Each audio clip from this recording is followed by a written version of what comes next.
चलिए स्टार्ट करते हैं। मेरी वॉइस क्लियर है सबको? Yes ma'am. चलिए बेटा, अकाउंटिंग के अंदर क्या होता है, हम ना दो तरीके से अकाउंट्स बना सकते हैं। ये ना हर कंपनी के लिए ऑप्शनल है, मतलब मर्जी है कंपनी की, आइदर वो कैश बेसिस ऑफ अकाउंटिंग कर ले या वो अक्रूवल बेसिस ऑफ अकाउंटिंग कर ले। अब पॉइंट आता है ma'am, cash basis of accounting क्या होती है और अक्रूवल बेसिस ऑफ अकाउंटिंग क्या होती है? But cash basis of accounting वो अकाउंटिंग होती है जिसमें हम ओनली एंड ओनली कैश से रिलेटेड ट्रांजैक्शंस रिकॉर्ड करते हैं। अगर आपकी कोई उधार की ट्रांजैक्शन है, आप और कैश बेसिस को आप अप्लाई कर रहे हो अपने अकाउंट्स में, तो आप नहीं रिकॉर्ड करेंगे उधार वाली ट्रांजैक्शंस। तो ये थोड़ा सा गड़बड़ हो जाता है कैश बेसिस ऑफ अकाउंटिंग। लेकिन अगर अक्रूवल बेसिस ऑफ अकाउंटिंग है, उसमें आप कैश की ट्रांजैक्शंस भी रिकॉर्ड करोगे और साथ के साथ आप जो उधार पर आपकी ट्रांजैक्शंस है वो भी रिकॉर्ड करोगे। आपको याद होगा मैंने जनरल एंट्रीज करवाई थी, तो जनरल एंट्रीज में मैंने आपको क्या बताया था? उन जनरल एंट्रीज में मैंने आपको बताया था कि कैश में टू कैश, लेकिन अगर हम उधार पर सामान खरीदते हैं तो हम एंट्री करते हैं purchases account debit to X या टू वाई, जो भी पर्सन का नाम है। मतलब मैं तो दोनों ट्रांजैक्शन रिकॉर्ड कर रही थी, मैं तो कैश बेसिस वाली भी कर रही थी, वाली भी कर रही थी। तो इसका मतलब मैं कौन सा बेसिस ऑफ अकाउंटिंग अडॉप्ट कर रही थी? अक्रूवल बेसिस अडॉप्ट कर रही थी। क्यों? क्योंकि कैश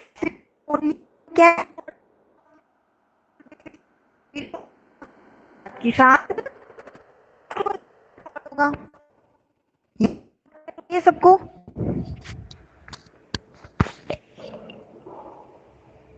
मैम, हाँ मैम जी वो करीना बोलिए। अच्छा, वॉइस अब आ रही है? वॉइस क्लियर नहीं है आपको? वॉइस अब आ रही है? Tell me. चलो यस। मैं एक बार दोबारा बता देती हूँ। मैं cash basis of accounting and accrual basis accounting में फर्क क्या होता है? कैश बेसिस ऑफ अकाउंटिंग में हम ओनली एंड ओनली कैश की ट्रांजैक्शंस रिकॉर्ड करेंगे, और अक्रूवल बेसिस ऑफ अकाउंटिंग के अंदर हम कैश की ट्रांजैक्शंस भी रिकॉर्ड करेंगे और उधार वाली जिसे अक्रूवल बोलते हैं उसको भी रिकॉर्ड करेंगे। अब मैंने जो जनरल एंट्रीज करवाई थी आपको, उसमें मैंने कैश बेसिस भी रिकॉर्ड कराई थी, अक्रूवल वाली भी रिकॉर्ड कराई थी। तो इसका मतलब हमने अक्रूवल बेसिस ऑफ अकाउंटिंग को अडॉप्ट किया था। एक क्वेश्चन आ रहा होगा आप लोगों के माइंड में कि मैम, आप बता सकते हो कौन लोग हैं जो कैश बेसिस ऑफ अकाउंटिंग करते हैं और कौन है जो अक्रूवल बेसिस ऑफ अकाउंटिंग करते हैं? तो इस चीज का जवाब मैं आपको देती हूँ। बेटा, अगर आप एक डॉक्टर हैं तो कभी डॉक्टर से उधार लिया है किसी पेशेंट ने? डॉक्टर साहब 1 महीने बाद पैसे दे देंगे, आज इलाज कर दो, सुना है कभी? No ma'am. हाँ, तो इसका मतलब जो प्रोफेशनल लोग होते हैं, लाइक डॉक्टर, टीचर। टीचर से कौन कहता है कि मैम आज पढ़ा दो 1 महीने बाद दे देंगे? नहीं कहता। जनरली अगर देखा जाए तो प्रोफेशनल्स में उधार नहीं चलता। रियल लाइफ देखोगे तो होने को तो कुछ भी हो सकता है, देखो, लेकिन हम हमेशा जनरल बातें करते हैं। अगर हम जनरल बात करें तो बेटा उसके अंदर देखो नहीं होता, प्रोफेशनल्स में उधार नहीं चलता। तो प्रोफेशनल लोग क्या करते हैं, वो cash basis of accounting record करते हैं। लेकिन अक्रूवल बेसिस ऑफ अकाउंटिंग वो बिजनेसमैन यूज करते हैं जो बिजनेस कर रहे हैं। आपका शूज का बिजनेस है, शर्ट का बिजनेस है, या कन्फेक्शनरी की शॉप है, कोई बेकरी है, यहां तो उधार चलता है। बोलो, चलता है नहीं चलता? यस। हाँ, यहाँ पे उधार चलता है। तो इसलिए बेटा अब आपको ये तो समझ आ गया होगा कि कैश बेसिस ऑफ अकाउंटिंग कौन अडॉप्ट करता होगा और अक्रूवल कौन करता होगा। अब मैं गवर्नमेंट के हिसाब से बता रही हूँ, जो भी हमारे एक्ट बनाए गए हैं उसके अकॉर्डिंग बेटर कौन है वो तुम ही बता देना भी। तो सबसे पहला डिफरेंस है दिस बेसिस, ये वाला पढ़ा रही हूँ मैं आपको। This basis record only the cash transaction, ठीक है? अक्रूवल में पढ़ो अब, this basis makes a complete record of all cash as well as credit transaction. यहाँ पे कैश वाली भी रिकॉर्ड होगी और क्रेडिट वाली भी रिकॉर्ड होगी। चलो मैम, फर्स्ट डिफरेंस तो हमें समझ में आ गया। नेक्स्ट देखते हैं। टाइम ऑफ रिकॉर्डिंग, कब रिकॉर्ड करेंगे? सिंपल सी बात है, जब हम कैश बेसिस ऑफ अकाउंटिंग कर रहे होंगे तो जब हमारे हाथ में कैश आएगा तभी तो रिकॉर्ड करेंगे। पेशेंट पैसे देकर जाएगा, फीस देकर जाएगा, तभी तो डॉक्टर लिखेगा कि इस पेशेंट ने मुझे इतने रुपए दिए हैं।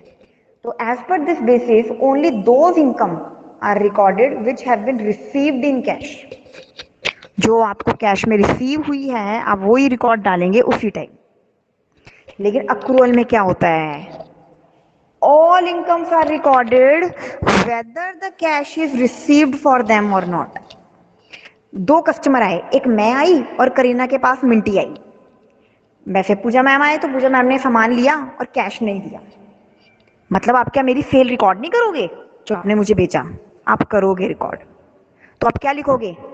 पूजा डेबिट टू सेल्स, उधार पे रिकॉर्ड कर लिया आपने।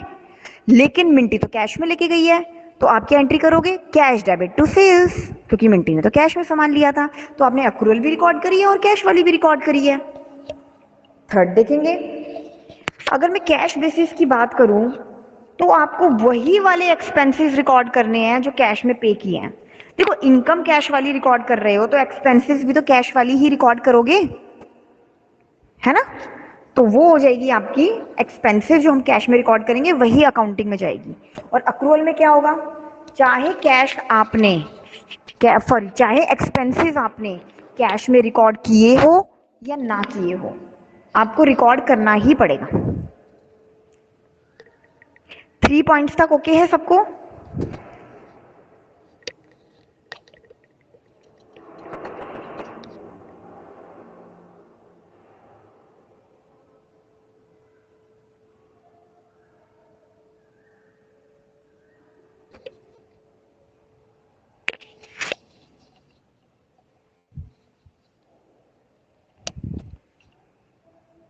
चलिए, good, thank you for reply. अब आगे बढ़ते हैं, देखिएगा। अब फोर्थ पॉइंट है, देखो बेटा, outstanding expense, prepaid expense, accrual income या income received in advance. Again I am repeating, outstanding expense, prepaid expense, accrual income and income received in advance. चारों का मतलब सुन लो। आउटस्टैंडिंग का मतलब होता है अभी खर्चे दिए नहीं है, देने हैं। प्रीपेड का मतलब होता है एडवांस में दे दिया। अक्रूवल इनकम होती है अभी आनी है, आई नहीं है। इनकम रिसीव्ड इन एडवांस का मतलब होता है इनकम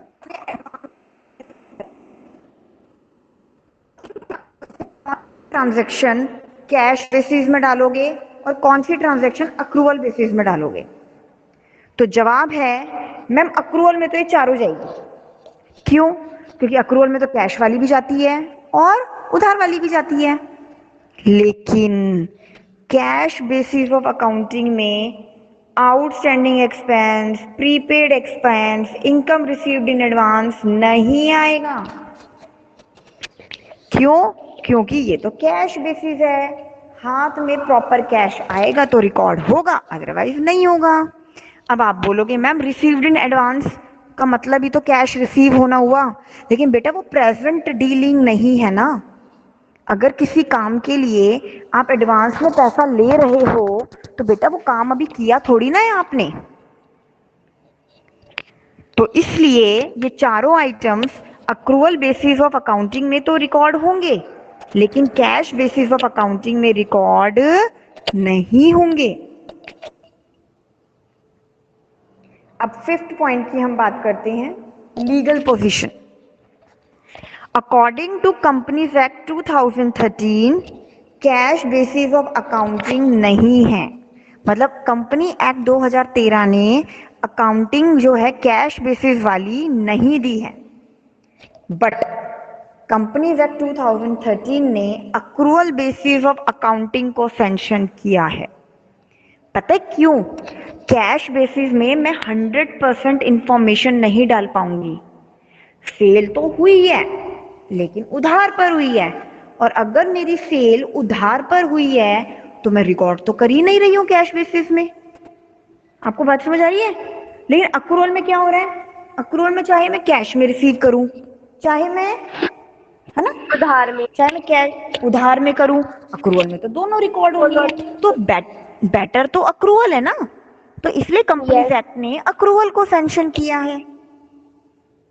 अगला पॉइंट देखते हैं, प्रॉफिट एंड लॉस। अच्छा तुम खुद बताओ, कैश बेसिस ऑफ अकाउंटिंग में सही प्रॉफिट आएगा या अक्रूवल बेसिस ऑफ अकाउंटिंग में करेक्ट प्रॉफिट आएगा? कैश। नो, कैश में तो आप सारी ट्रांजैक्शन को रिकॉर्ड ही नहीं कर रहे बेटा। जब एक आपसे उधार अच्छा लेके हम गया और एक, हाँ हाँ हाँ, तो कैश बेसिस में तो आधी अधूरी इंफॉर्मेशन है। सेल तो हुई है, कमाया तो है, चाहे पैसा 10 दिन बाद आए, कमा तो रही हो, लेकिन वो तो रिकॉर्ड ही नहीं हो रहा कैश में। तो इसलिए जो करेक्ट प्रॉफिट है वो कैश बेसिस ऑफ अकाउंटिंग में नहीं, accrual basis of accrual. Accounting अगर हम अडॉप्ट करते हैं तो cash correct profit find out होता है। बात समझ आइए? अब हम बात करते हैं सुटेबिलिटी की। ये कहाँ सुटेबल है, ये चीज मैं आपको पहले ही बता चुकी हूं बेटा। जो प्रोफेशनल पीपल होते हैं लाइक डॉक्टर, लॉयर, ये cash basis of accounting record करते हैं। लेकिन अगर आप बोलो ना बेटा, अगर मैं प्रैक्टिकली देखूं, देखो लॉयर भी उधार पे काम कर देते हैं। सुने कभी लॉयर करते हैं उधार पे काम? सुना तो नहीं है, नो। है ना, नहीं नो, करते। वो कहेंगे पहले फीस दो तभी तो काम करूंगा, पहले नहीं करते। एडवांस पेमेंट करनी हाँ, पड़ती है। बल्कि एडवांस पेमेंट करनी पड़ती है, देखो। लेकिन अक्रूवल बेसिस ऑफ अकाउंटिंग कहाँ होती है?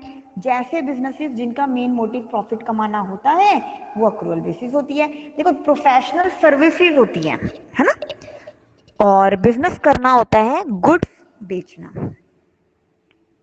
तो कैश बेसिस अकाउंटिंग सर्विसेज में अप्लाई होता है, अक्रूवल बेसिस बिजनेसेस के लिए अप्लाई होता है।